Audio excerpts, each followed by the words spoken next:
Welcome to Rock Club's record album review of The Cure, Head on the Door. My name is Kevin Z, and I'm a lifelong musician and music fan. I'd like to think I've gained some musical wisdom over my 50 years of listening to, performing, and studying music from among my many favorite artists. Don't forget to hit the like button and subscribe to my Rock Club channel, as I intend to review another monumental album each week. I grew up with classic rock bands like Led Zeppelin, Boston, and Kiss, and I watched as new wave bands like Duran Duran hit big on MTV and television shows like Friday Night Videos. I witnessed the evolution of 80s alternative rock and hair metal and the rise of grunge. I'll give you my perspective on epic rock albums spanning across these years. I hope I can pass this knowledge along to my daughters Sky and Ava, whose playlists include tunes from my album collection and my first generation iPod, the one with the circle dial on the front of it. Another inspiration has been Maya and Patty, young gals from work who heard my playlists, and many of them for the first time commented how today's music had changed so much and how Gen Z can benefit from my knowledge of these great artists and bands. I'm reviewing albums in their format order as they were originally intended to be listened to, so keep in mind these are my opinions, so feel free to agree, disagree, and comment as you wish. So let's begin. In the mid-'80s, the new wave movement was in full swing.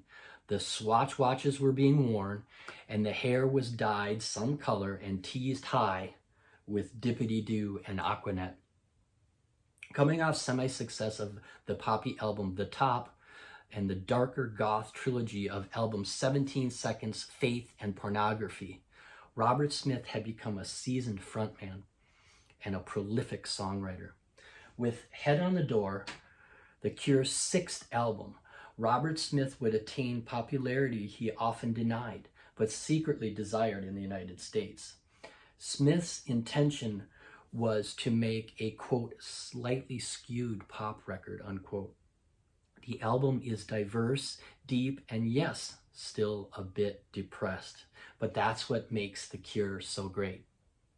Released August 30th on 1985, Head on the Door features 10 songs, all written and produced by Robert Smith, who sang all lead vocals, played rhythm guitar and keyboards throughout the album, and brought together the band's most dynamic lineup of Simon Gallup on bass, Lowell Tolhurst on keyboards, Boris Williams drums and percussion, and Pearl Thompson guitars and keyboards.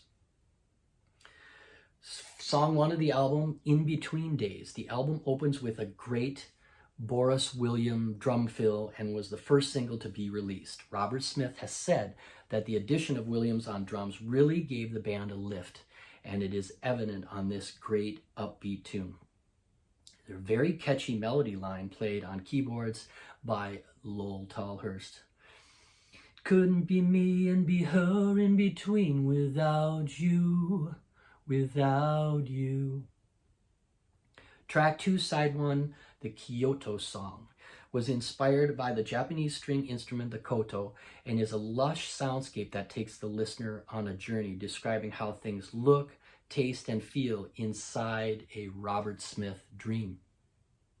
Love the huge drums and the sampled sound of a koto played on the keyboard. I'm lying on the floor of a night before with a stranger lying next to me. Robert's harmonized vocals are superb. Track 3, side 1, is a flamenco guitar-infused song that is rumored to be inspired by Robert under the influence of cheap Portuguese wine called the Tears of Christ, and it goes something like this.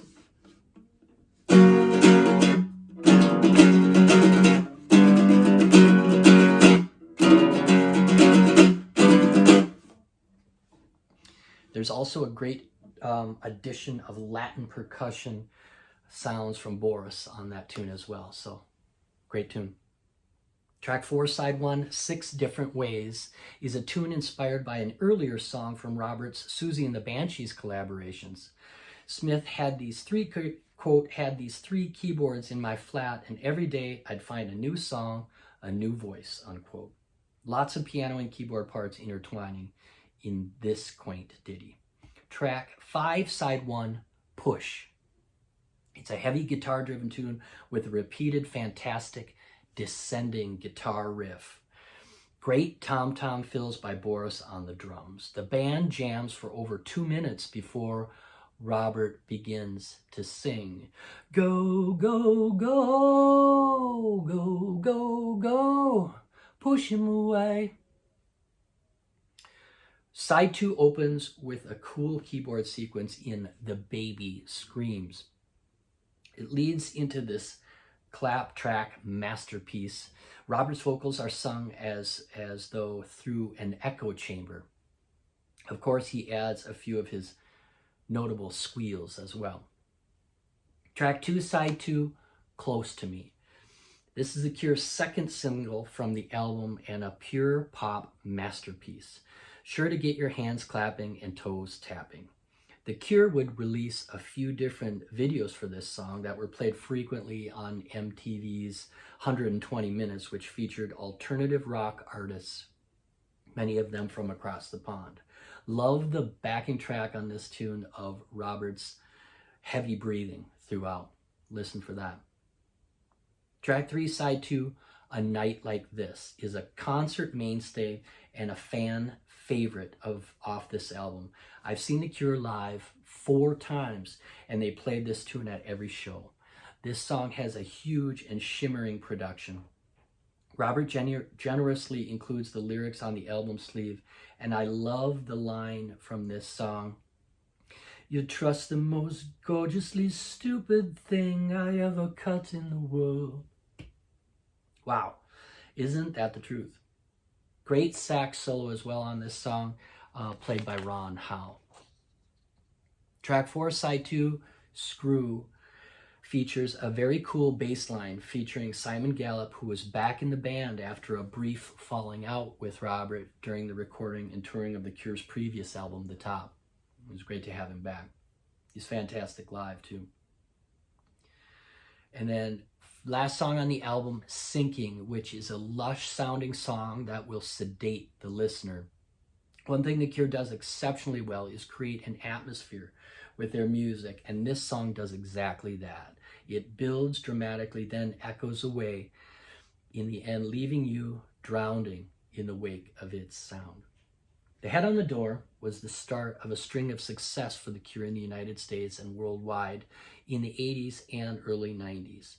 As the first album with their now classic lineup of musicians, it is, in my honest opinion, one of their best.